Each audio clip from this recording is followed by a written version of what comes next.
aleluia, aleluia, aleluia, aleluia.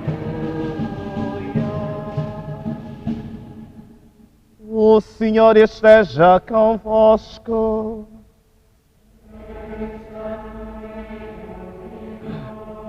E Evangelho de Nosso Senhor Jesus Cristo, segundo São Marcos.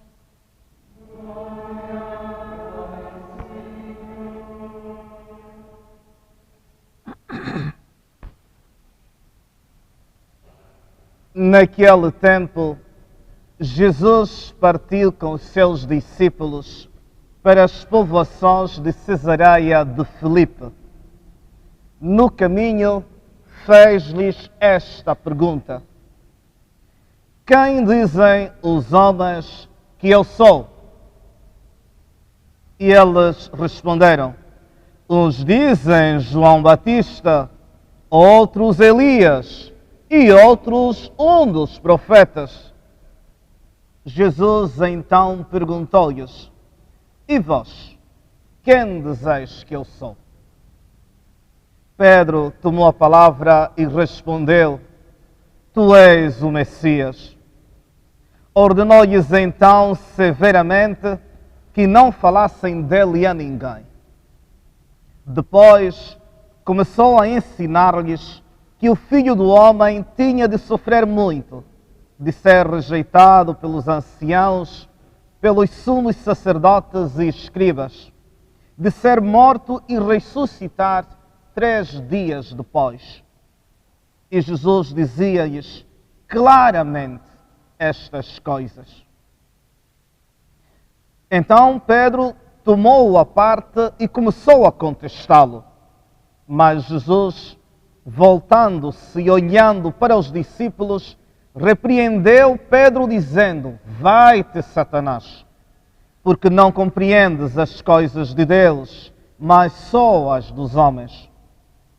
E, chamando a multidão com os seus discípulos, disse-lhes: se alguém quiser seguir-me, renuncie a si mesmo, tome a sua cruz e siga-me. Na verdade, quem quiser salvar a sua vida, perdê-la. Mas quem perder a vida por causa de mim e do Evangelho, salvá-la. Palavra da salvação.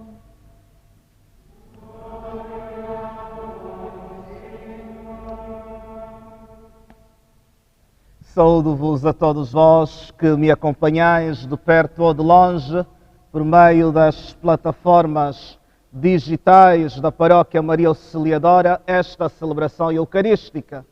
Quero, de modo mais particular, saudar os nossos irmãos e irmãs doentes, que a partir do leito de casa acompanham conosco, concelebram conosco esta Eucaristia do 24º domingo do tempo comum. E eles que fazem do seu leito o altar onde se entregam e entregam a sua dor, que associada à única dor, ao único sofrimento redentor de Cristo, concorre para a salvação de toda a humanidade. Sede todos e todas bem-vindos e bem-vindas a esta celebração. Já há algum tempo atrás, no 21º domingo do ano A, que ouvimos ser lido o Evangelho quase semelhante ao de hoje, na versão de São Mateus, onde se centrava nesta grande pergunta que Jesus fazia a meio do caminho com os seus discípulos, a saber um pouco o que é que eles entendem que Ele é. O que é que eles dizem Jesus ser. É uma grande catequese à volta da fé, também para estes discípulos. Hoje, naquele Evangelho, que era o de Mateus 16, 13 a 20, Jesus concentrava-se na profissão de fé de Pedro. Perguntando aos outros o que achavam, Pedro, tal como hoje, vai dizer: tu és o Messias, tu és o Cristo, aquele que viria para dar a vida ao mundo. E vai dizer: tu és Pedro, e sobre esta pedra, de quem crê, edificarei a minha igreja. E as forças do inferno não irão prevalecer contra ela. dou-te as chaves do reino. Tudo o que tu ligares na terra será ligado no céu.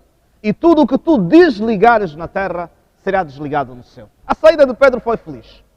Hoje voltamos ao mesmo acontecimento narrado na versão de Marcos. Capítulo 8 situa-nos em Cesareia de Filipe.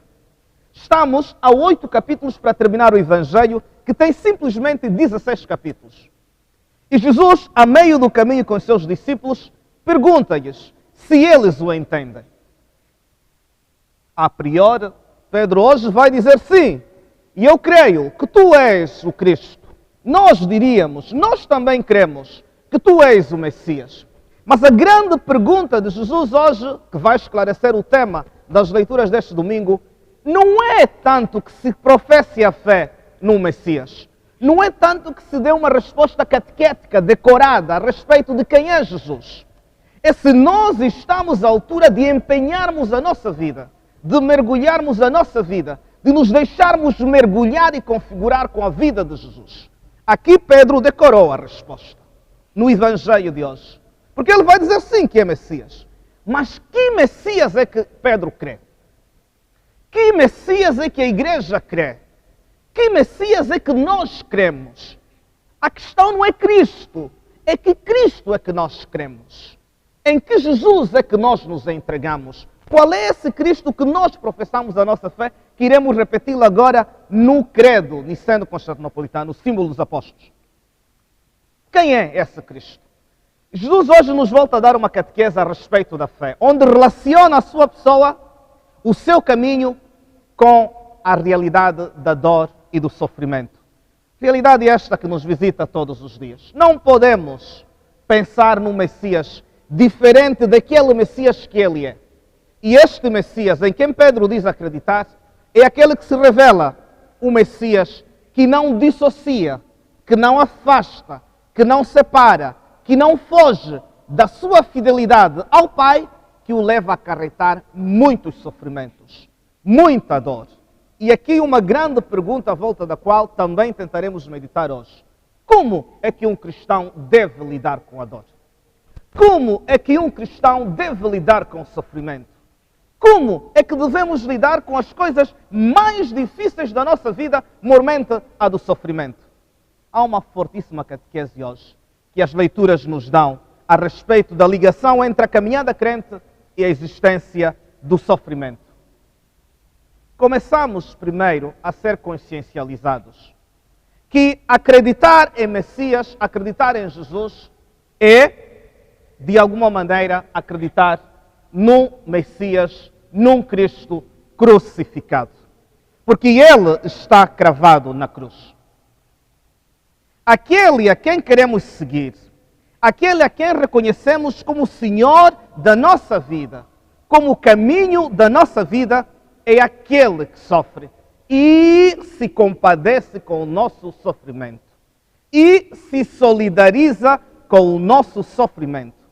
A fé em Jesus de Nazaré, Deus feito homem, faz com que nós entendamos que não estamos abandonados no sofrimento, que Ele partilha a nossa dor, que Ele partilha a nossa sorte, que Ele experimenta a dor e a morte. E porque Ele o experimenta, não foge, não se afasta dele, mas caminha para ele, não ilude o problema, mas o enfrenta, dando um novo sentido. Assim nós também percebemos o modo como devemos lidar com a dor e com o sofrimento. E Ele dá sentido à nossa dor e ao nosso sofrimento. Ele dá sentido às nossas angústias, às nossas tristezas, porque não é um Deus que nos foge, não é um Deus que nos abandona, não é um Deus que nos vira às costas nos momentos mais difíceis da nossa história, na pandemia, no terrorismo, na guerra, na fome, na injustiça. Não é um Deus que nos afasta dele, é um Deus que participa conosco. Então chora as nossas lágrimas. Então assume a nossa dor. Então cai quando nós caímos. Então transpira quando nós transpiramos. Então angustia-se quando nós gritamos até Ele a nossa angústia. Quem nos amará tanto desta maneira? Só Deus. Ele que, como diz o Apocalipse, lavou a nossa vida com seu sangue. Pagou a nossa dívida pela sua vida. Levou, encheu da sua vida, ofereceu a sua vida toda para a nossa salvação. E Ele ofereceu-se a Ele mesmo, como diz a primeira leitura que ouvimos, este início do cântico do servo de Yahvé, do capítulo 53 de Isaías. Ele oferece a sua própria vida, por sua própria vontade, por nós. Por isso, como dissemos hoje, repetindo Paulo, nós nos sentimos gloriados, não em outro sítio, senão na cruz de Jesus. A cruz que é escândalo. A cruz que é aquele sofrimento que escandaliza toda a humanidade. Mas Jesus morre na cruz para dizer que assume-nos na totalidade das nossas dores. Assume-nos em tudo o que nós somos. Assume-nos naqueles pontos onde ninguém é capaz de nos assumir. Mas quem acredita neste anúncio? Pergunta Isaías no início do capítulo 53. Às vezes queremos nos salvar sem cruz. Queremos uma cruz sem Deus. Uma cruz sem dor. Um segmento de Cristo sem exigências. Há o pequeno sofrimento, há a pequena dor. Às vezes estamos na disposição de largar a fé e largar todas as nossas certezas, como se a vida de um crente não se debatesse com a realidade da dor e do sofrimento. O Filho de Deus sofreu. Jó sofreu, Moisés sofreu, Abraão sofreu, Maria sofreu, mas souberam-se acompanhados por Deus.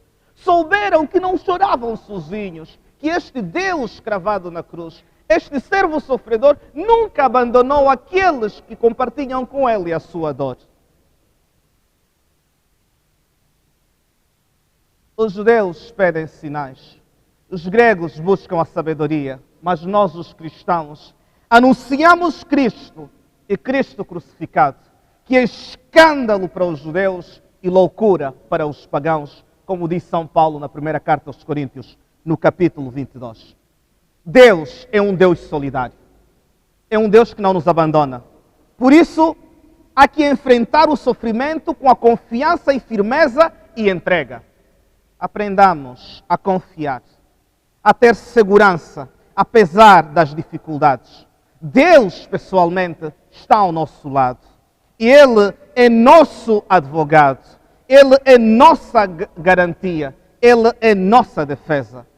Esta é a atitude do servo de Deus, que não se afastou de que fala Isaías. Não fugiu, não voltou atrás, não fugiu do sofrimento, mas entregou-se. Pôs o seu rosto duro como pedra. Para aqueles que queriam arrancar a barba, esbofetear-lhe, fazer-lhe tudo. E ele enfrentou o sofrimento, ofereceu a sua vida. Por isso o Senhor veio em sua ajuda. E ele se sente alcançado pelo Senhor, se sente acompanhado pelo Senhor, que assume a sua defesa, que assume a causa do servo como a sua própria causa.